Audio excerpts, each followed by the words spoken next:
Ok, ok, ok, yeah, ok. La weed me perd dans mes pensées, me fait cogiter. Il faut préciser qu'il faut donc la côtoyer avec respect. De 13 piges, t'as des soirées au squat, mec, on roule avec le shit squat. La weed on squat, cette cam nous anime, puis peu à peu nous déprime. Le THC s'immisce dans nos veines, la weed nous tape sur le système. T'es à la recherche de son effet, plus tu charges, plus son plaisir ne fait qu'avancer. Et peu à peu, tu te noies dans l'absence, absence de raison et de calme, de caisson et de base, de peau, non car tout crame. Bref, mec, tu deviens fade, mais le tout est de savoir faire la part des choses. Croire en la vie en rose et faire une pause de tous ces pauses.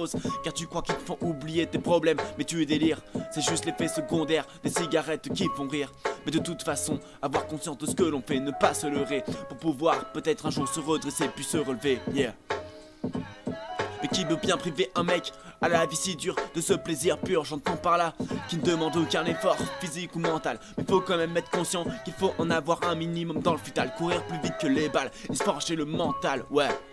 Et faut aussi accepter de prendre des risques et aussi de claquer du bif. Après à toi de voir comment l'acquérir.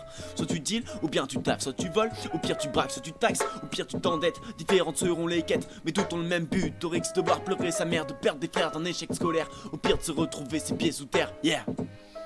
On s'enfume, on s'enferme, on se détruit. Mec, à prendre du plaisir sans parcours, parfois on se démunit de courage, de rage. T'as pas à espérer un monde meilleur à l'horizon.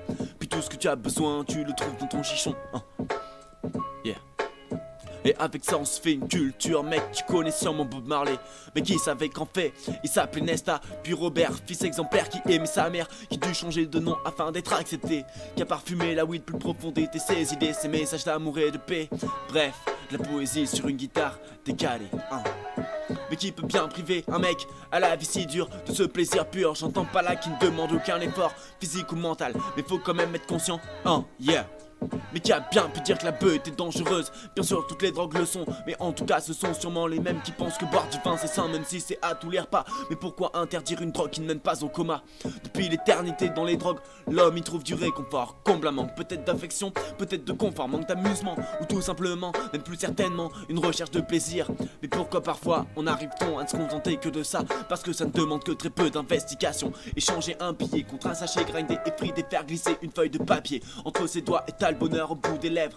Mais plus la raison garçon, en tout cas si tu comptes sur ce cam pour faire fonctionner tes rames, que tu lui ouvres tes bras, plus de place dans ta tête, tu n'es plus sur la même planète. Même si dans ta tête c'est la fête, en fait plus grand chose ne te fait rire. Et tu ne t'en rends pas compte, mais tu n'as besoin que de remise en question. D'admettre que tu es accro au bédo, de se contraindre d'art, de plus se plaindre d'art, de ne plus geindre d'art. Mais pourquoi pas plutôt voir la vie plus belle, la peinte de toutes les couleurs tel un arc-en-ciel. Ici contraint d'être en permanence contraint, et d'accepter qu'on changera sûrement rien, même s'il nous reste encore des signes d'espoir qui nous font croire en l'être humain, hein. Yeah. D'art.